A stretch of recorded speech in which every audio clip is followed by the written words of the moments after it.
നമ്മളെല്ലാവരും ആഗ്രഹിക്കുന്നത് മരിച്ചു കഴിഞ്ഞാൽ സ്വർഗത്തിലെത്തണം എന്നാണ്. പക്ഷെ എന്നാലും ഉള്ളിൻ്റെ ഉള്ളിൽ ഒരു പേടിയുണ്ട്, സ്വർഗത്തിലെത്തുമോ എന്ന്. എത്ര തെറ്റ് ചെയ്യുന്ന ആളും വിചാരിക്കല് ലാസ്റ്റ് സ്വർഗത്തിലെത്തണം എന്ന് തന്നെയാണ്. ആരും നരകത്തിൽ പോകാം എന്ന് ഒരാളും പറയൂലല്ലോ. ആത്മാർത്ഥമായിട്ട് ആഗ്രഹിച്ച് ചോദിച്ചാൽ അള്ള തരും. അള്ളാഹു നമ്മളെ റബ്ബല്ലേ, കാരുണ്യവാനല്ലേ. നമുക്ക് എന്തെല്ലാം തന്നു. വലിയ റമദാൻ തരണേ റബ്ബേ എന്ന് നമ്മ റജബിലും ഷാബാലും വരുന്നപ്പോ നമുക്ക് അള്ള തന്നില്ലേ? ചോദിച്ചാൽ തരുമൊക്കെ ചെയ്യും. ചോദ്യം ഒരു മട്ടത്തിലായാൽ മതി, അള്ള തരും. നമ്മളോട് ഒരാൾ പറയാണ്, സ്ഥിരമായിട്ടൊരു കാര്യം നീ ചെയ്യുകയും മരിക്കുന്ന ദിവസം അടക്കം ചെയ്തിട്ടുണ്ടെങ്കിൽ നീ സ്വർഗത്തിൽ പോകുന്ന ഉറപ്പുണ്ട്. ചെറിയൊരു സിമ്പിളായ കാര്യം എന്ന് പറഞ്ഞാൽ നമ്മൾ ഉറപ്പായിട്ട് ചെയ്യുമല്ലോ. കാരണം സിമ്പിളായ കാര്യം ചെയ്യാൻ എല്ലാവർക്കും ഇഷ്ടം. അത് മുത്തുനബി സല്ലല്ലാഹു അലൈഹി വസല്ലം തങ്ങളാണ് പറഞ്ഞതെങ്കിലോ ഷുവർ ചെയ്യും. കാരണം തങ്ങള് അള്ളാഹു പറയാതെ ഒന്നും പറയൂല, കളവ് പറയൂല, ഒന്നും വെറുതെ പറയുന്ന ആളല്ലല്ലോ. തങ്ങൾ പറയുന്നുണ്ട്. സ്വഹീഹുൽ ബുഖാരിയും കൂടിയാണ് റിപ്പോർട്ട് ചെയ്യുന്നത്. അപ്പൊ പിന്നെ കുറച്ചും കൂടി പവറായി ആ ഹദീസിന്. എന്താ പറയുന്നത്? ആരെങ്കിലും സയ്യിദുൽ ഇസ്തിഗ്ഫാർ എന്നറിയപ്പെടുന്ന ദിക്ർ,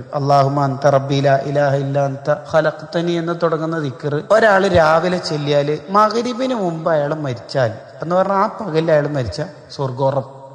ഇനി അയാൾ മഗ്‌രിബിന് ചെല്ലുകയാണ് എന്ന് പറഞ്ഞാൽ വൈകുന്നേരം ചെല്ലുകയാണ്, മഗ്‌രിബിന് ശേഷമോ വൈകുന്നേരം ചെല്ലുകയാണ്, രാവിലേക്ക് മുമ്പ് അഥവാ രാത്രി മരണപ്പെട്ടു, പിറ്റേത്തെ രാവിലെ ആവുന്നതിന് മുമ്പ് അയാൾ മരണപ്പെട്ട സ്വർഗ്ഗം ഉറപ്പാണ്. എന്ന് പറഞ്ഞാൽ രാവിലെ ചെല്ലിയിട്ട് പകല് മരിച്ചാൽ, മഗ്‌രിബിന് ചെല്ലിയിട്ട് രാത്രി മരിച്ചാൽ, ചുരുക്കത്തിൽ ഇങ്ങനെയുള്ളൂ. രാവിലെയും രാത്രിയും ചൊല്ലിയ ദിവസം മരണപ്പെടുകയാണെങ്കിൽ അയാൾക്ക് ഷുവർ സ്വർഗ്ഗമാണ്. സ്ഥിരമായിട്ട് ചൊല്ലുന്ന ഒരാൾക്ക് എന്തായാലും എപ്പോഴും ചെല്ലാൻ തൗഫീക്ക് കിട്ടുന്ന ഒരാൾക്ക് മരിക്കുന്ന ദിവസം ചെല്ലാൻ എന്തായാലും റബ്ബ് തൗഫീക്ക് തരുമല്ലോ. ആ അർത്ഥത്തിൽ നമ്മൾ ഈ ദിക്റിനെ പതിവാക്കണം. ചെറിയ ദിക്ർ, ഈ ദിക്ർ നമ്മൾ പതിവാക്കിയാൽ സയ്യിദുൽ ഇസ്തിഗ്ഫാർ 100-ലധികം ഗ്രന്ഥങ്ങളിൽ ഈ ദിക്റിന്റെ മഹത്വം വിശദീകരിക്കുന്ന ഹദീസുണ്ട്.